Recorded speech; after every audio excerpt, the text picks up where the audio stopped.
La patience vient d'Allah. Et tu ne saurais être patient que par Allah. Il y a des moyens pour atteindre la patience, puisque l'heure file.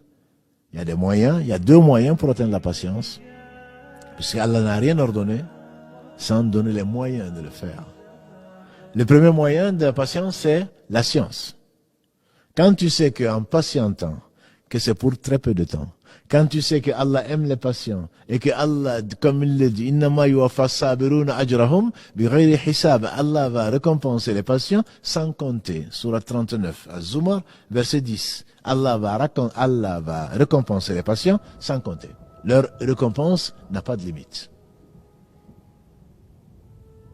Quand tu le sais, quand tu sais que Allah, si t'envoie une épreuve, c'est pour te purifier, c'est pour te rapprocher de lui, c'est pour t'aimer, puisque Allah aime les patients. Que Allah était avec les patients. Puisque quand tu sais tout ça, ça va t'encourager, donc, à patienter dans cette affaire. Et la deuxième chose, c'est, et la deuxième et dernière chose, pour les moyens de patienter, c'est la pratique. Le prophète nous a dit, celui qui veut patienter, Allah l'aide à patienter. Il y a probablement un côté inné, mais c'est surtout un côté acquis. Celui qui veut patienter, Allah l'aide à patienter. Ça a été rapporté, un hadith authentique, rapporté par Bukhari, par Muslim, par Ahmad, par Malik, par Abu Daoud, par Tirmidhi. Tous ces savants du hadith nous ont rapporté ce hadith-là, une partie de ce hadith-là qui dit, celui qui veut patienter, Allah l'aide à patienter. Donc c'est une pratique. Ne dis pas moi, non, je ne vais pas y arriver.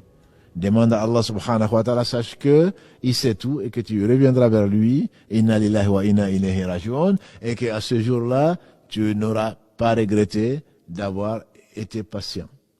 On en regrette beaucoup de choses, sauf la patience.